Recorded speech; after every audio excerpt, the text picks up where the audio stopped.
Hello everyone, आज हम discuss करेंगे बहुत ही important parameter for water and waste water, that is called dissolve oxygen.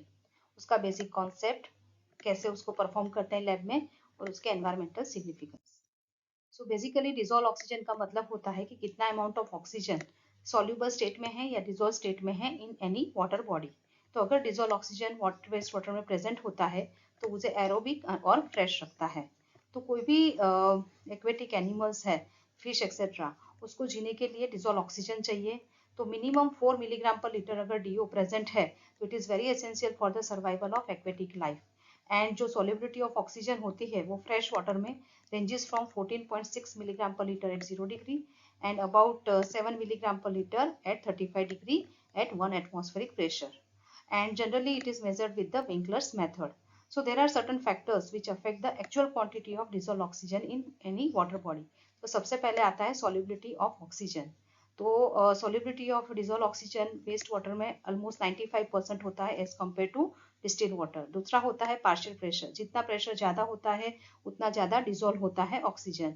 तीसरा होता है temperature. As in this statistics you can see that as the temperature increases the DO concentration, उसका solubility कम होता है, उसकी वजह से डीओ कम होता है। और लास्ट होता है प्योरिटी ऑफ वाटर। तो अगर पानी में सैलिनिटी, सस्पेंडेड सॉलिड्स और अलग इम्प्योरिटीज ज्यादा है तो डीओ डिक्रीज होता है। सो अगर हमको लैब में डिजोल्व ऑक्सीजन का प्रैक्टिकल करना है, कोई भी सैंपल हमारे पास है, तो उसको हम विंकलर्स आइडोमेट्रिक मेथड से कर सकते हैं। एंड उसका एक मॉडिफिकेशन भी है जिसे अजाइड मॉडिफिकेशन बोला जाता है। सो प्रिंसिपली उसमें क्या होता है कि ऑक्सीजन जो होता है वो Mn+, अभी इसमें दो रिएजेंट्स होते हैं, MnSO4, अल्कली आयोडाइड अजाइड, जो हमको ऐड करने होते हैं। तो जो भी Mn+ है वो हायर स्टेट ऑफ वैलेंस में अल्कलाइन कंडीशन में ऑक्सीडाइज होता है, और यही manganese higher state of valence में capable of oxidizing the iodide ion जो होता है उसको I2 में कन्वर्ट करता है। और जितना I2 अंदर एसिडिक कंडीशन, मतलब अगर हम एसिड डालते हैं तो जो भी आयोडाइड आयन है वो I2 में कन्वर्ट होता है, और जितना आयोडीन रिलीज होता है वो इक्विवेलेंट टू डीओ प्रेजेंट होता है। मतलब जितना आयोडीन रिलीज होगा वो इक्विवेलेंट टू डीओ होता है। इसी प्रिंसिपल पे ये वर्क करता है। और इस आयोडीन को हम सोडियम थायोसल्फेट जो रिड्यूसिंग एजेंट है उससे हम रिड्यूस करा के जितना सोडियम थायोसल्फेट यूज होता है वो हमको मेजर करना होता है, जो डिजोल्व ऑक्सीजन के इक्विवेलेंट होता है। So basically initially we have to add MnSO4 and alkali iodide acid. Alkali मतलब NaOH to keep the alkaline condition, Ki to add the iodide ion, and NaN3. This is called azide. ये modification है that we will discuss later on. तो अगर हम जब ये initially MnSO4 और alkali iodide azide डालते हैं तो अगर ऑक्सीजन प्रेजेंट है तो this Mn++ that will be converted into MnOH twice, क्योंकि यहाँ पे ऑक्सीजन नहीं है तो व्हाइट कलर के प्रेसिपिटेट बनते हैं। तो अगर बॉटल में अगर व्हाइट कलर के प्रेसिपिटेट होते हैं तो ऑक्सीजन एब्सेंट है। अगर ऑक्सीजन प्रेजेंट है तो oxygen will react and it will form MnO2, तो वो ब्राउन कलर के प्रेसिपिटेट होते हैं। तो ये बीओडी बोतल में जो सैंपल डाला उसमें रिजेंट्स डाले, उसके बाद brown precipitate means oxygen present, white precipitate means oxygen absent. और जब हम एसिड डालते हैं तो जितना भी आयोडीन प्रोड्यूस हुआ है from this iodide ion, it is equivalent to dissolve oxygen. ये हमको समझना है कि जितना भी आयोडीन प्रोड्यूस होगा वो इक्विवेलेंट टू ऑक्सीजन होता है। तो अभी ये मॉडिफिकेशंस क्या है। तो अगर वेस्ट वाटर के अंदर नाइट्राइट आयन प्रेजेंट है तो बहुत ही ज्यादा इंटरफियर करता है, क्योंकि वो Mn2+ को ऑक्सीडाइज नहीं होने देता और आयोडाइड आयन को I2 के अंदर कन्वर्ट करता ही रहता है। तो अगर ये NO2 प्रेजेंट है, सो ये I है that will be converted into I2 and N2O2, और N2O2 अगेन बनाएगा NO2 that is nitrite ion. And ये नाइट्राइट आयन ये साइक्लिक रिएक्शन की तरह काम करेगा, मतलब बार बार ये आयोडीन लिबरेट होता ही रहेगा। और जब आयोडीन लिबरेट होता है तो उसका एंड पॉइंट कभी भी मिलना पॉसिबल नहीं होता है, क्योंकि हम स्टार्च ऐड करते हैं to know the presence of iodine. तो वो एंड पॉइंट आएगा, कलरलेस होगा, फिर वापस आयोडीन लिबरेट होगा due to presence of this nitrate ion. And बार बार ये blue colour colourless, blue colour colourless, और you will never get your end point. इसकी वजह से ये NO2- आयन का मतलब नाइट्राइट आयन का इंटरफेरेंस रिमूव करना बहुत ही ज्यादा जरूरी है। सो उसमें हम एजाइड डालते हैं। तो जब हम एजाइड डालते हैं it is converted into NH3, और उसकी वजह से ये N2O2 नहीं बन के N2O बनता है, और ये नाइट्रेट आयन का जो इंटरफेरेंस है वो रिमूव हो जाता है and we can get the proper end point. So procedure wise देखें तो बीओडी बॉटल 300 ml का हमको लेना होता है, उसके अंदर हम सैंपल डालते हैं, उसके बाद 1 ml of MnSO4, 1 ml of alkali iodide azide. तो जैसे प्रिंसिपल वाइज देखा O2 प्रेजेंट है तो ब्राउन प्रेसिपिटेट होंगे MnO2 के, अगर व्हाइट प्रेसिपिटेट हुए तो MnOH ट्वाइस बनेगा। तो जितना भी हमारा ये जो प्रेसिपिटेट्स बन रहा है उसको हमको सेटल डाउन करवाना है to get the clear liquid. तो अगर ये ऐसे प्रेसिपिटेट सेटल डाउन हो गए उसके बाद हमको H2SO4 डालना है 1 ml to have the acidic condition, और उसके बाद हमको ये येलो लिक्विड मिलेगा। उसके बाद इसमें से हमको सिर्फ 200 ml सैंपल लेना है और सोडियम थायोसल्फेट से उसको टाइट्रेट करवाना है जब तक colour yellow to pale yellow, light yellow नहीं हो जाता। उसके बाद हम 3 to 4 drop of starch add करेंगे। तो एज यू नो दैट कि जितना ऑक्सीजन प्रेजेंट है उतना ही हमारा आयोडीन लिबरेट होता है। तो iodine with the starch it gives you blue colour. तो हमको पता चलता है कि इसके अंदर अगर हमने डाला है स्टार्च, आयोडीन है तो ब्लू कलर देगा। So dark blue colour due to presence of iodine with starch reaction होता है। एंड जब हम उसको सोडियम थायोसल्फेट से टाइट्रेट करवाते हैं तो जब एंड पॉइंट जब सभी आयोडीन हमारा रिड्यूस हो जाता है विद द सोडियम थायोसल्फेट, वो कलरलेस हो जाता है, that is the end point of the reaction. और हमको नोट डाउन करना है कि कितना थायोसल्फेट यूज हुआ है टू कंप्लीट द रिएक्शन, और वही हमें अमाउंट देता है क्योंकि आयोडीन जितना प्रोड्यूस होगा उतना ही डिसॉल्व ऑक्सीजन होगा।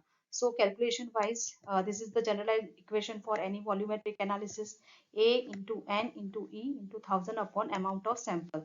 So here amount volume of titrant used जो हमको पता है कितना सोडियम थायोसल्फेट यूज हुआ to bring the end point. Normality is 0.025 है, नॉर्मली यही यूज होता है। E is equivalent weight of oxygen, क्योंकि हम डिजोल्व ऑक्सीजन मेजर कर रहे हैं तो वो 8 है इंटू 1000 है, और अमाउंट ऑफ सैंपल 300 ml में से हमने सिर्फ 200 ml लिया था। तो जब हम ये पूरा कैलकुलेशन करते हैं तो ये पूरा जो टर्म है वो 1 होता है। तो उसकी वजह से DO in milligram per liter is equivalent to this A and it is nothing but volume of sodium thiosulfate used in ml। तो जितना भी सोडियम थायोसल्फेट यूज हुआ है वही हमको directly DO in milligram per liter देगा। तो कोई सेपरेट कैलकुलेशन करने की जरूरत नहीं है, जितना भी सोडियम थायोसल्फेट कंज्यूम हुआ to reach the end point it is equivalent to DO in milligram per liter। So there are certain environmental significance of this DO, क्योंकि DO अगर पानी में प्रेजेंट है तो वो एरोबिक कंडीशन रखेगा, और एरोबिक बैक्टीरिया जब वर्क करते हैं तो फाइनल प्रोडक्ट होता है CO2 and H2 water vapour, जिसके वजह से फाउल स्मेल नहीं आता, जबकि एरोबिक कंडीशन में फाउल स्मेल होता है। तो एरोबिक कंडीशन रखने की वजह से रिवर लेक वगैरह में फ्रेश रहता है। ऑल्सो जैसे फिश वगैरह है एक्वेटिक लाइफ, उनको भी सर्वाइव करने के लिए DO चाहिए। सो मिनिमम 4 to 5 मिलीग्राम पर लीटर अगर है तो ही वो सर्वाइव कर पाएंगे, 4 से नीचे जाएगा तो सर्वाइवर नहीं हो पाता है। सो एक्वेटिक लाइफ के लिए भी DO is very essential. Pollution strength भी दिखाता है जिसके लिए हमको BOD करना होता है। तो अगर हमको BOD डिटरमाइन करना है तो उसमें हमको कितना ऑक्सीजन कंज्यूम हुआ वो ही जानना होता है। तो it is the basic test to perform the BOD test, क्योंकि हमको रेसिडुअल DO जानना होता है। तो अगर आप DO का प्रैक्टिकल नहीं आता तो आप BOD नहीं कर सकते, क्योंकि इनिशियल डिसॉल्व ऑक्सीजन और फाइनल डिसॉल्व ऑक्सीजन का डिफरेंस हमको पता करना होता है। अगर हम कोई एरोबिक ट्रीटमेंट प्रोसेस कर रहे हैं, ट्रिकलिंग फिल्टर या एक्टिवेटेड स्लज प्रोसेस एक्सेट्रा, तो उसमें हमेशा डिसॉल्व ऑक्सीजन का प्रेजेंस चाहिए, और उसकी एफिशिएंट कितना ऑक्सीजन हमको सप्लाई करना है एरेजन के लिए, उसके लिए भी हमको DO जानना बहुत जरूरी होता है। ऑल्सो ऑक्सीजन बहुत ज्यादा होता है तो corrosion of iron and steel होता है, specially in water distribution system और बॉयलर फीड वाटर में, तो उसको रिमूव भी करना पड़ता है, particularly for the power industry. And for drinking purpose also certain amount of DO is desirable, that is 6 to 8 milligram per liter. So these are some of the environmental significance. Now there are different types of oxygen demand.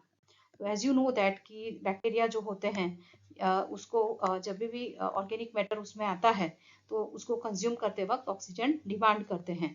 So oxygen is required for the oxidation of both organic as well as certain amount of inorganic matter. So there are 4 types of oxygen demand. First is total oxygen demand. So it is based on the quantitative measurement कि कितना amount of oxygen use होता है to burn the organic matter and certain amount of inorganic matter, तो burn करने के लिए कितना total oxygen चाहिए उसे टोटल ऑक्सीजन डिमांड बोलते हैं। और नेक्स्ट होता है थियोरेटिकल ऑक्सीजन डिमांड। अभी कोई भी ऑर्गेनिक मैटर होता है उसका केमिकल फॉर्मूला फिक्स होता है, तो अगर हमको कोई भी ऑर्गेनिक मैटर का केमिकल फॉर्मूला पता है और फिर वो कैसे कन्वर्ट होता है इंटू CO2 एंड H2O, जैसे कार्बन वाले प्रेजेंट है तो वो कार्बोनेसियस ऑर्गेनिक डिमांड होगा, तो CO2 में कन्वर्ट होगा, नाइट्रोजीनियस होगा तो वो दूसरे में कन्वर्ट होगा, तो उसमें कैसे वो रिएक्शन करते हैं और कैसे कन्वर्ट होते हैं, बायोडिग्रेडेशन का इक्वेशन क्या है उसको बैलेंस करेंगे, तो उसकी पूरे फॉर्मूला से हम थ्योरेटिकली फाइंड आउट कर सकते हैं कि कौन सा ऑर्गेनिक मैटर किसमें कन्वर्ट हो रहा है और कितना थ्योरेटिकली वो डिमांड कर रहा है ऑक्सीजन का, तो उसे थ्योरेटिकल ऑक्सीजन डिमांड कहते हैं।